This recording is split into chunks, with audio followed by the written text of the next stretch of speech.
Math 110, System of Equations in Two Variables, Chapter 6.1. Now, a system of equations is composed of two or more equations considered simultaneously. So, for example, these two equations here, x minus y equals 5 and 2x plus y equals 1, is going to be a system of two linear equations in two variables. Now, the reason why they're linear equations is because if you were to graph them, they're going to create lines.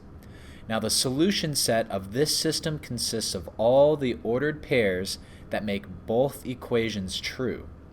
In this example, the point 2, 3, this is going to be my x value and this would be my y value, would be the solution to this system. And the reason being, if I plug in 2 for x and I plug in -3 for y, when you simplify all that, you're going to get a true statement, 1 equals 1. When I simplified that, I got a true statement, 5 equals 5. Now, when we're trying to solve the system of equations, what we're trying to find is, well, essentially where the graph intersects. So to solve the following system of equations, I want to know what point or what's the intersection that's going to give me the solution that makes both of these true. So if I look at this graphically, if I were to graph the two equations, they intersect at this point here, which is 2, -3. And so if you want to graph it to find the solution, that is always going to be available. Now, when we graph these lines, there's going to be three ways that these lines interact each other. One of them, just like in the previous slide that we saw, it's going to intersect at one point, and that's the point there. The next is going to be parallel lines, meaning that they're never going to intersect. And then the third is that both of the lines happen to be the same, and so they just create the same line. Now, we're going to say that when it's one solution, we're going to deem it consistent independent, no solution inconsistent independent, and then infinite solutions consistent dependent. Now, I'm using phrases. What do they mean? Consistent means a system has at least one solution. So this has at least one solution, and this has at least one solution, which is why they are consistent. Inconsistent means that a system has no solutions at all. And so there's no solutions here in this model, so that's why it's inconsistent. Now, if one equation can be obtained by multiplying both sides of the other equation, then they are called dependent. Otherwise, they are independent. Now, we said that we graph two lines and they happen to be the same. So because of that, that means I could manipulate one of those equations to look like the other. And so that's why we're going to deem that dependent. When you can manipulate the equation to make it look like the other, that is going to be a dependent equation. Otherwise, it's independent. Now, graphing can fall short just a little bit, and the reason being, if that was the actual intersection, that is really difficult to visually see. You wouldn't just be able to look at the graph and be like, well, clearly it crosses at 2341 and -71/44. So we're going to have to employ two other methods to be able to do it: the substitution method and the elimination method. Now, in the second example, it says use the substitution method to solve the system. Now, when we do this, what I want to do is I want to solve for a variable in an equation.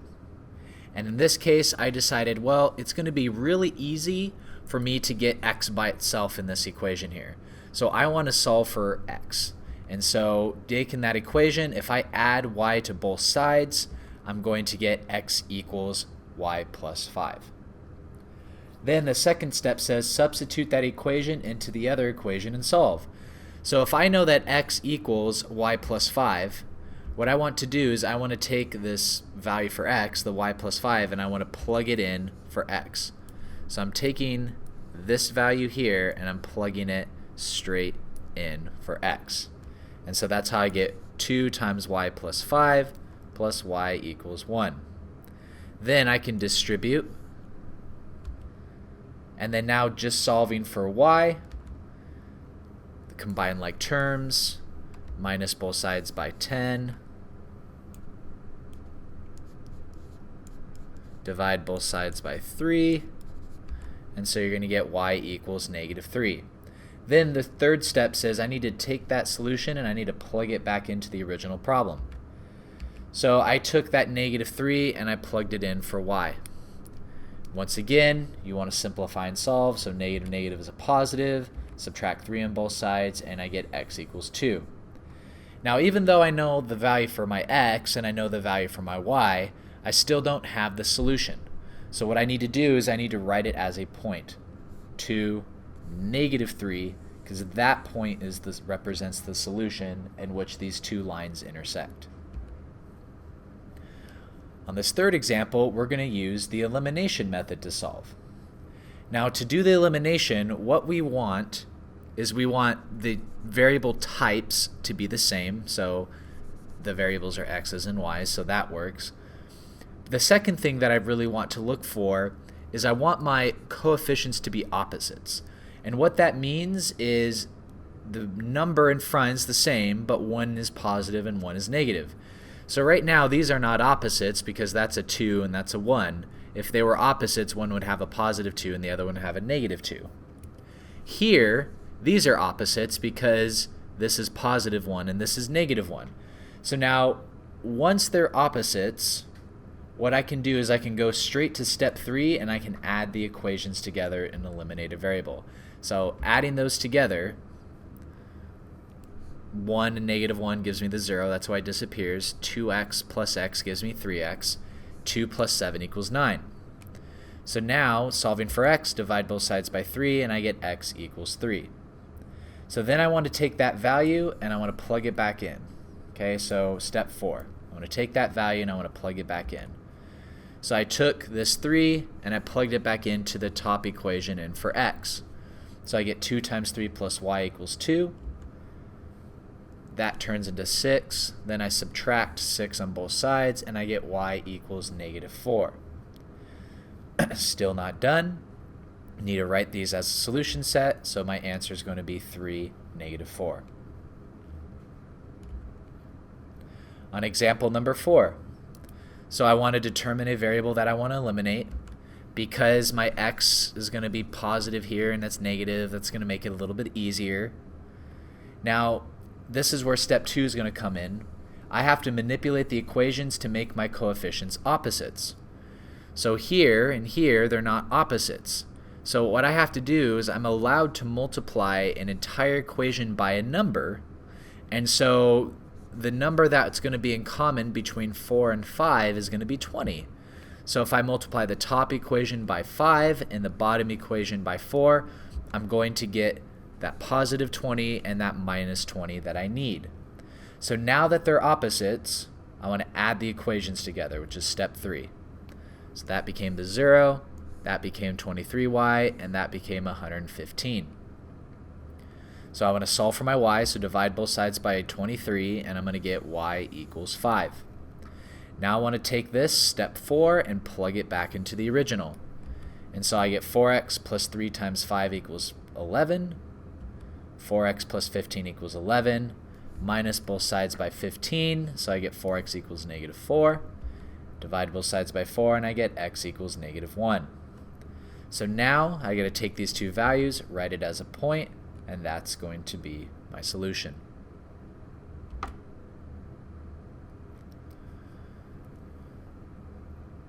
So here I want to use the elimination method again to solve.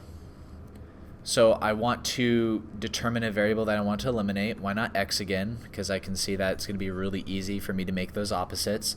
So step 2, manipulate the equations to do that. Now the opposites, or the number that would be in common, is going to be 2.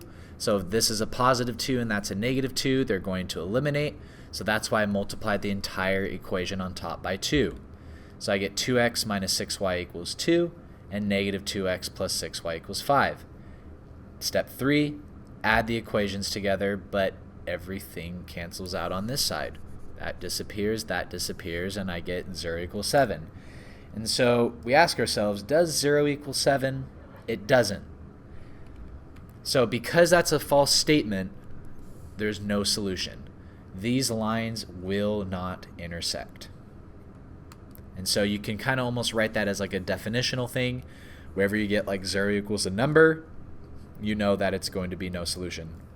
Or at least if it's going to be 0 equals something else, false statement, no solution. On this next one, first step, determine a variable I want to eliminate. So I'll eliminate the x's again. The opposites will be +4 and -4, so I guess I'll just multiply the top one by -2. So if I do that, then step 3, add the equations together, everything cancels out, and I get 0 equals 0. Now whenever you get 0 equals 0, that's a true statement, and so therefore we're going to declare it as infinite solutions. And that could be a definitional thing you can add to your list and say that whenever you get 0 equals 0, it's going to be infinite solutions. So let's look at a few applicational problems. It says at Max's Munchies, caramel corn is worth $2.50 per pound, and it's mixed with honey roasted mixed nuts worth $7.50 per pound. In order to get a 20-pound bag of a mixture worth $4.50 per pound, how much of each snack is used? Okay, so instead of writing things like caramel corn and mixed nuts, it's going to be a lot easier for us to be able to say, let x equal caramel corn and let y equals mixed nuts. Now the other thing that we should be able to analyze from this is the fact that it's talking about two different equations. The first, it's saying we know what the total number of pounds are, and the second is we know what the value of the mixture is. And so in terms of our x and y, we want to be able to represent these two types of equations. So this first one, the number of pounds, I know that if I add the caramel corn to the number of pounds of my honey roasted mixed nuts, it's going to equal 20 pounds. So my equation is x plus y equals 20.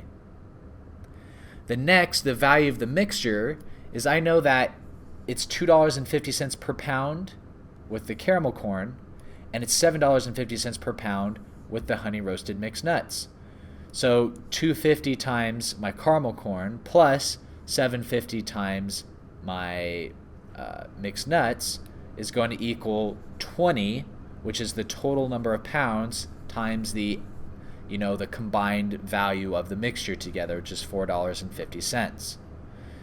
So I know this seems like really weird, but we're talking about value, and so 20 pounds times what it's worth, simplifying that, that's going to give me the 20.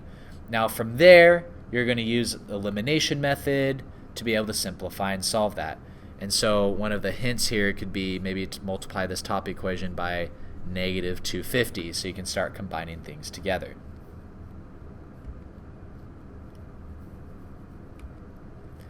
On this next one, it says an airplane flies 3,000 mile distance from Los Angeles to New York with the tailwind in 5 hours. The return trip against the wind takes 6 hours. So find the speed of the airplane in still air and the speed of the wind. So kind of a visual of what's going on here. From LA to New York, you get a tailwind, so it makes it shorter. And in this distance, it's going to be against. And we know that this entire travel is going to be 3,000 miles. Now, when we're talking about distances, rates, and time, we also want to use the equation distance equals rate times time. And so we need to find what the distance is, what the rate is, and what the time is from our equation. Now, our first equation, it talks about it travels from Los Angeles to New York with a tailwind, and it does it in 5 hours. Now this rate here, this R gets modified because it's not only the rate of the plane, but it's being added to the speed of the tailwind. And so that's why I have to add those two values together, and that's why it turns into this R plus S. And so plugging in the values, 3,000 for my distance. I don't know what my rate of the plane is. I don't know what the speed of the tailwind is. And I know he did it in 5 hours. Now my second equation, This time it's going to be r minus s because he's going against the wind. Another way of thinking about it, because it's longer, this is slowing him down. So plugging in those values there, you get 3,000 equals r minus s times 6. Now putting those two equations together, if I distribute that 5 through and that 6 through, we can set it up really easy for us to use the elimination method to be able to solve this. This last one, this one's probably a little bit more in the application of business. It says, suppose that the price and supply of the star station satellite radio are related by the equation y equals 90 plus 30x, where y is the price in dollars at which the seller is willing to supply x thousand units.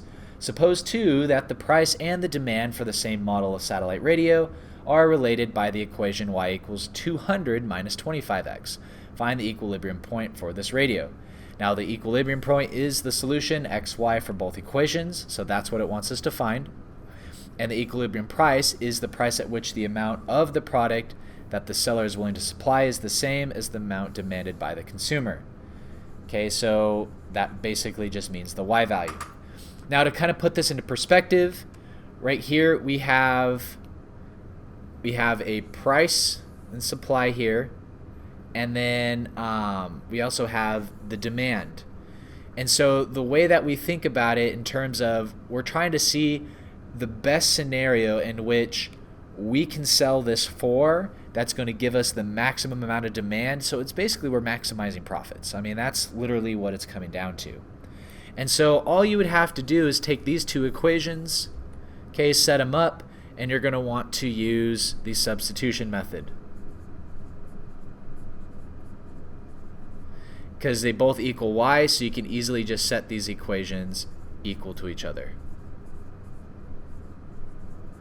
And then you would solve for the equations. If you have any other questions, please leave them in the comments.